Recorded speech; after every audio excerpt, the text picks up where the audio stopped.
Now, the only cure for our basketball Jones. Hail Varsity's Jacob Padilla on the Connor Happer Show on 1620 The Zone, baby. All right, we're joined now on the 42 Degrees The Source hotline by Jacob Padilla of Herd at Sports, who was in the building last night as Creighton took down number 1 Kansas. The last time Creighton beat Kansas, 75 years ago today. Whoa! 75 years ago today. Jacob was not there for that game, but he probably is going to do a podcast about it at some point. I don't know. Hey, Jacob, what's up? Hey, I'd be up for a rewatch if somebody has video of that. Don't know if that footage is available. Yeah. Yeah. Too bad. Oh, well. There is a clip from the Omaha World Herald the day after that Rob just tweeted out, but that might be, you might have to do your pod rewatch based on one news story. Well, yeah, we always ask you this first. What time did you get out of there last night?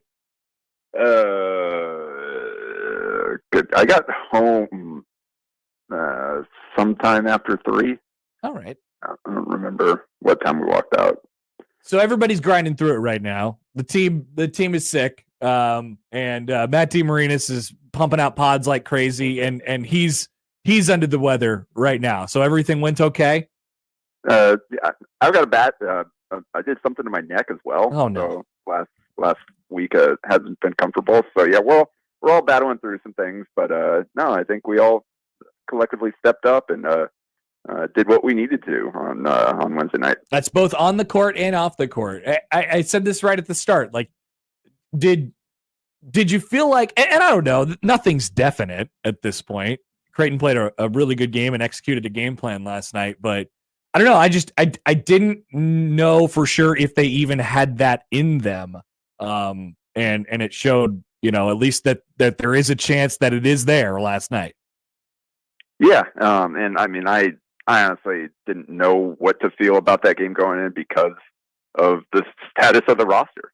And I think anybody that tells you, like anybody that said anything about Ryan Kalkbrenner playing on Tuesday or whatever, that was just a guess. Mm-hmm. He was a true game time decision. Yep. He didn't touch a basketball until that first round of warm ups, basically. So like to go out and do what he did, with that being the case, they didn't even know once the game started what they were going to get out of him. And for him to go 38 minutes in that game, have a double-double, and do what he did defensively, the Tony or whatever, apparently he also wasn't watching the Alabama game last year, because like today, that was probably the tough, like the biggest example of Ryan Kalkbrenner being tough. I think, I mean, he's had the like soft label thrown at him throughout his career, but I think he very clearly dispelled that with that Alabama game last year, coming out and playing on that ankle in that second half and dominating that game.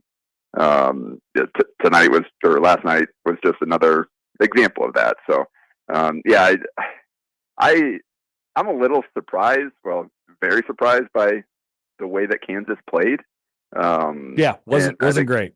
Yeah, well, and Matt and I kind of talked about it. I don't know if it's just like they thought they were Kansas and could come in and do what they wanted to do, but they basically played right into Creighton's hands and did everything Creighton wanted them to do. And Creighton, to their credit, executed at probably the highest level defensively that we've seen from them this season.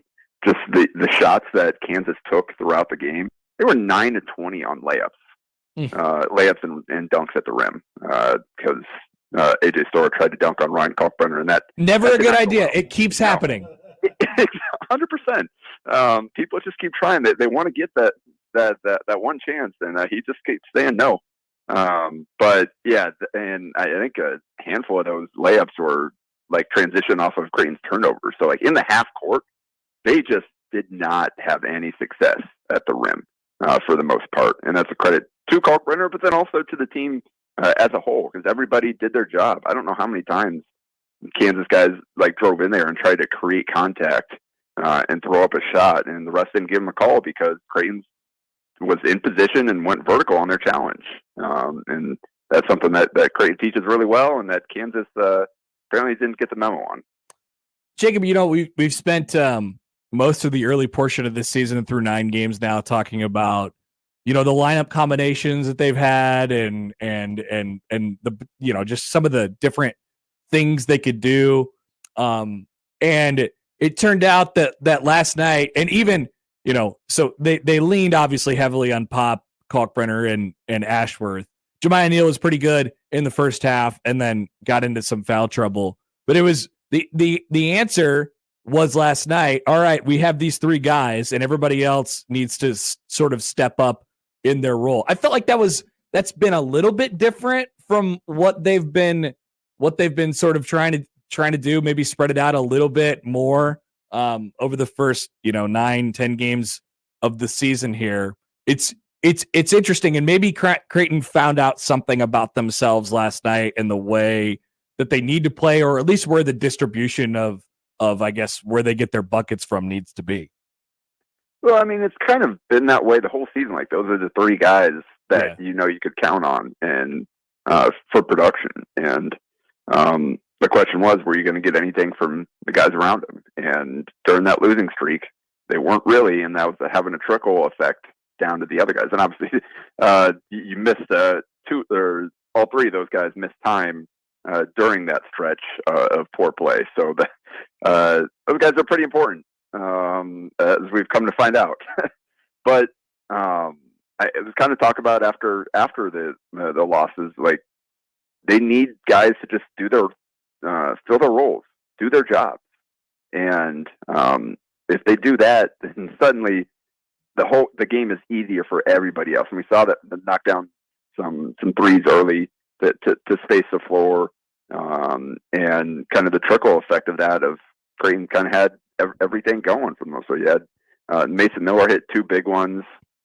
Jackson McAndrew only hit 1, but it was a big time shot.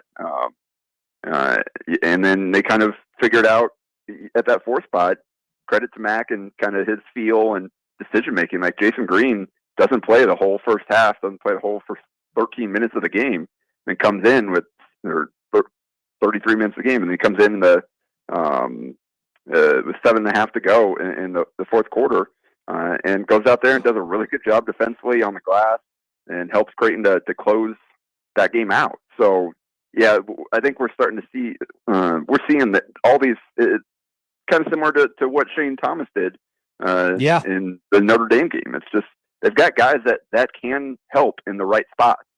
And it may not be the same guys every single night. That's going to be on the coaching staff to decide and figure out, all right, who's going to help us most here. But they do have options. And as long as those guys are out there doing their jobs, that will allow those key guys to really shine. We got a comment, and I forgot about this play until just now. But Blake writes in about, so he said, loved when Ryan put KJ on his butt on the alley-oop too, and yet he's so soft, which was, by the way, called a foul on the floor, even though neither of the players were on the floor at all. And it wasn't before Cole caught the ball too. I didn't understand that at all. Like, he swung through and hit him on the shoulder, trying challenging the shot, trying to block the shot, ran into him and swung through and whacked down on his shoulder. That's I've seen alley-oops before where they foul him before he can get the ball. Right. And okay, that makes some sense, even though we know what was happening there. That one, I was yeah. I'm glad you know that, because I was very confused when they started to take the ball out of bounds. Wait, what? Yeah. I didn't understand that one. There was during that stretch, there was a couple confusing, I think it was actually the possession before that Kansas had one that apparently he was going up and they called it apparently they called it as if he was going up. So he got to shoot free throws, but he was definitely on the floor. It was right before that. I can't even remember what happened, but it was, there was a weird sort of stretch of the game. So key moments when Kansas immediately within a minute of the second half starting, they cut a 10-point lead down to 1, within a minute. And you're like, whoa, what's going to happen here? They ultimately get a stop and then kind of turned around from that. Like I'm trying to think about the key moments or the key things that happened in that stretch. I think Pop made a three. Two of them to get him. I mean that's a pretty good example of sort of what needs to happen in order for Creighton to pull itself out of funks. Yeah. It was so alley-oop to Kalkbrenner, then back-to-back threes for Pop, and then the timeout, and Self got the technical, and Ashworth hit the free throw. So yeah, that 10-0 run responds to the 9-0 run to start the half for Kansas. That was basically the swing point of the game. It's at that point, all right, are we gonna let everything we did in the first half slip away, or are we gonna kind of buckle down here and turn the tide back in our favor? And they were able to do that and made some big time plays. And again, that like what Isaacs did last night was absolutely phenomenal. And it seemed like he was the guy. Anytime they needed a play when Kansas was trying to make a push, more often than not, he was the one there to deliver. And you can see he was having a good time. The way he's interacting with the cameras and the crowd, like he was pumped up, and even talked about that after the game. It's like he hadn't really had a moment like that in college, where going up against the number one team, making some big time plays to kind of put them in control down the stretch. That was pretty cool to see, and they absolutely need it. Again, obviously he played through the injury, but or through the illness. But with Kalkbrenner and Ashworth and what they're battling through, they needed him to step up, and he did so in a big way. What do you think this means for the comp? Mac alluded to it sort of a little bit last night. You have a group and you wear the Creighton uniform, and there's like a certain expectation, but it's a different team and with different pieces. So there has to be some proof of performance there. There has to be some positive reinforcement that what you're doing is going to work, and that's a great way to prove it last night. What do you think this means for them as they go forward? I mean, I guess does this change anything in how you look at the team, what they're capable of, or what the next handful of games look like? Yeah, I mean, it gets you that signature win on your resume that with missing out on the opportunities in Vegas, you kind of felt like, don't know. And especially with the way the team was performing coming out of that trip, that you kind of like, you're probably not going to get Kansas and Alabama. And then you go into the Big East and aren't, from what we're seeing so far, not a lot of wins, not quality wins. Not getting a chance. Maybe UConn sneaks back up in there. Maybe. I mean, Marquette obviously lost last night, but they lost to a really good team. I don't think they're going to tumble necessarily.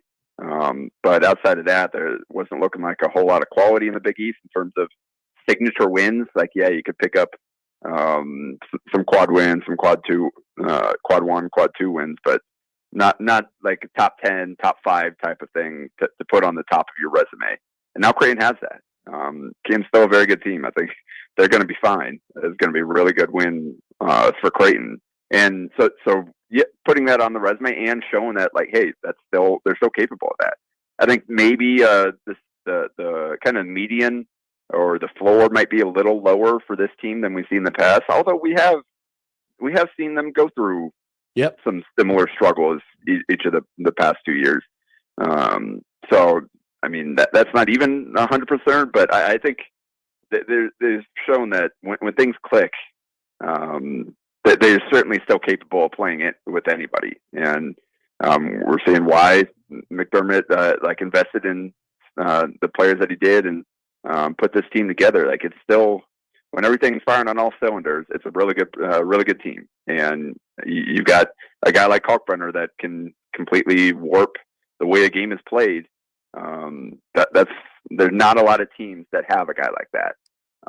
So I think, this is big both for their resume and for just the confidence and belief and kind of the proof of concept, like Mac was talking about, for the new guys and the young guys that are stepping up to different roles.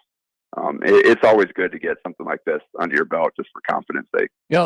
Let's talk about Kalkbrenner for a second, because there's a lot of pelts on his wall, and he is he's won so much, and he's won so many NCAA tournament games, and he'll be one of the best Creighton Bluejays ever. But fighting through what he's fighting through, and then doing it in 38 minutes against Hunter Dickinson last night, and really just completely shutting him down. Obviously, like you said, Jacob, Kansas's plan factored into that a little bit. I mean, how high does this go on list of, I don't know about accomplishments, but whatever it might be for Ryan Kalkbrenner's career, how high is this up on the list?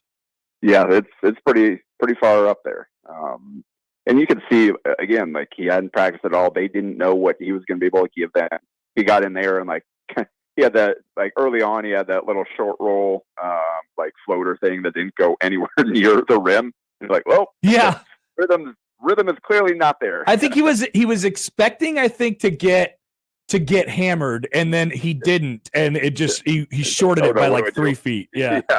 So you could see him in a couple of moves there where you could see he wasn't totally in a rhythm, whatever, but certainly understandable. But yeah, just to 17 and 10, you could early on it looked like, all right, kind of the chess match of Hunter Dickinson checked out, so Matt got Kalk a rest, and then Fred King went in there, hit a couple free throws, drew a foul, and Self went right back to Dickinson like 2 minutes later, and then so Kalk checked back in with him, and then never left the floor again.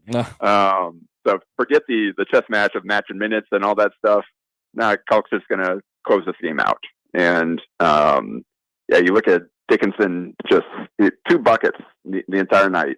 And outside of that 9-0 run to start the half, where he had the kick out of the double team for the corner 3, he had a tip in there when Kalkbrenner had to rotate over, and then he got fouled on another putback when Kalkbrenner had to help on somebody else, and that was basically it. He had the one mid-range jumper again. I think it was either off an offensive rebound or off Kalkbrenner sliding over and help.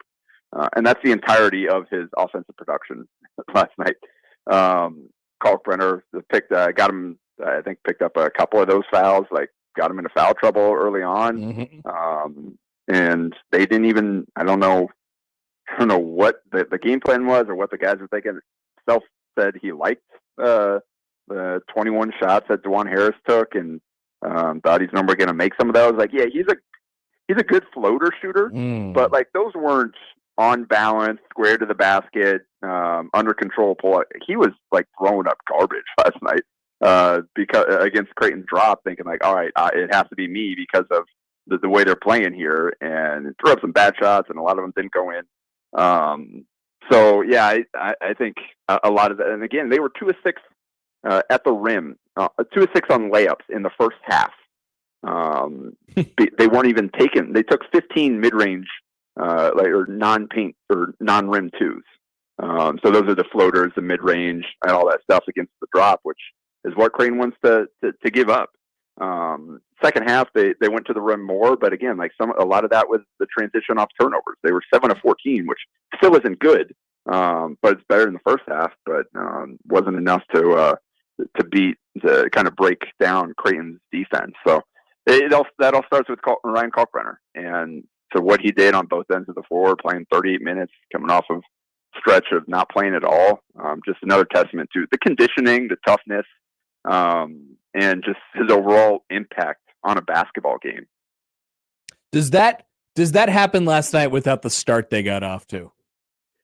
Well, that was the first point of my gamer, is like the hot start, because that had been a problem for Creighton so far this season, particularly at home. I think they trailed like in all those kind of the bye games or whatever. Like they trailed at some point in the first half, I think, in all those. Two quick buckets by Neal. That totally set the tone. Yeah, went right to the rim, first 2 possessions, and they got a couple of threes, and then just kept rolling. They had 5 of their first 8 threes. Isaacs had 3 of those. Hit his first 3 to kind of spark that run after the Neal layups, and they just continued to because again, building that lead, you knew Kansas was going to make a run at some point, and they made it very quickly in the second half. But they never let the lead slip away, and they built it up to, like, I think 13 at one point. It was the high in the first half, and gave most of it up, but then settled back in and pushed back. So, just really important for their confidence, for the way they were feeling, to see shots going early. Because then again, that impacts the way that Kansas defends the rest of the game. If they're having success doing what they want to do early on. So, the hot start was a huge part of the game, and that got the crowd into it. Like, the crowd was phenomenal, and they got them into it right away with the threes, with some of the hustle plays. Like, the place went nuts when Isaacs dove to the ground and for that loose ball, knocked that ball free and secured and drew the foul. Like, plays like that, like the fan base was ready for it. So that was a huge part of that, just getting the crowd on their side, making those plays early on, and showing Kansas that Creighton was ready to play. All right, Jacob. Appreciate all your coverage. You can check out the Gamer. There, I just saw it on Twitter. Or do they go on herdatsports.com, right? Yes. Okay. Good. We try to put them up on multiple platforms if people don't want to necessarily leave one to go to the other. You can find them both places there. So excellent. And the post game pod, of course, with DeMarinis is up as well. Jacob, appreciate the time as always. We'll see you on Saturday.